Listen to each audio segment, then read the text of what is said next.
Hey there, I am D. So I just finished watching the latest episode of Doctor Who. Well, it had its fun moments. I mean, the sight of a Tyrannosaurus walking right beside the Big Ben in London. Yeah, talk about an anachronism. And of course, the clockwise men from The Girl in the Fireplace suddenly returned. You know, it's fun to see. I mean, so this way, a monster other than the Weeping Angels that appeared in an earlier Stephen Moffat episode also returned for this series. And what did I think of Capaldi as the Doctor? Well,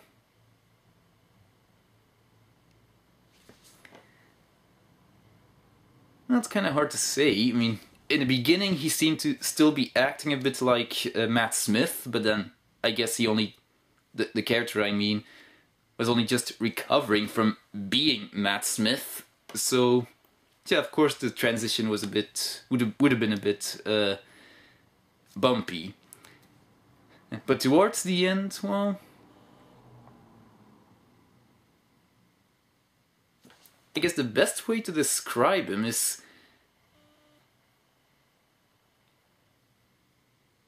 imagine a villain trying to be a hero. And that's just it. I mean, if you look at him, you don't think he's a hero, you think of him as a villain. Even if you didn't see The Musketeers as I did, wherein Capaldi portrayed Cardinal Richelieu. But anyway, just trying to imagine a villain as a hero, well, it requires a little suspension of disbelief. Fortunately, not as much as Madame Vastra does. Yeah, that's pretty much my main gripe with this episode. I mean, it involves this one very popular trio that I personally hate.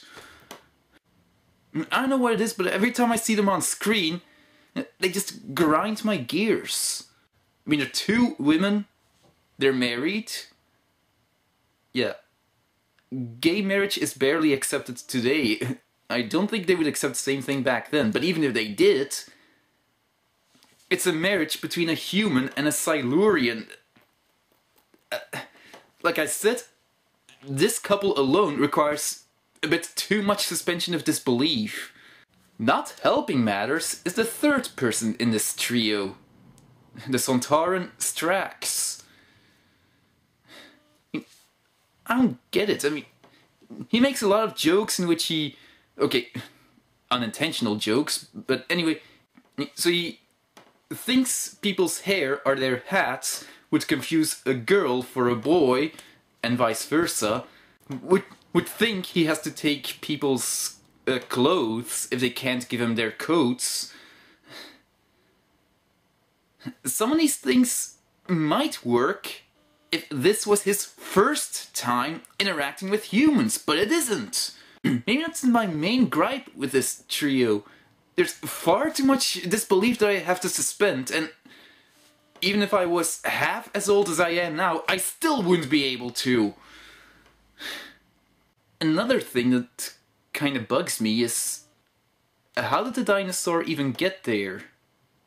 Yeah, I know, but they explained it swallowed the TARDIS whole, and when the TARDIS traveled, it just dragged the dinosaur with him. Yeah, I might accept that.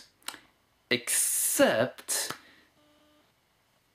earlier episodes established that if anything clings onto the TARDIS on the outside and the TARDIS travels, it disintegrates. So the Tyrannosaurus should not have even arrived in London, it should have disintegrated. Why isn't there any more continuity in this show? Now, if you want to know my opinion about the preview, you know, what they showed before they rolled the credits,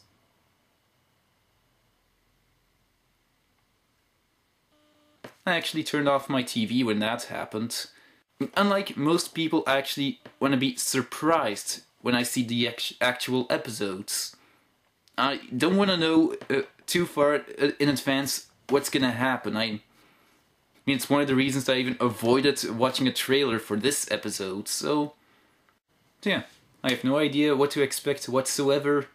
I'll just have to wait and see. This was D. I'm signing off.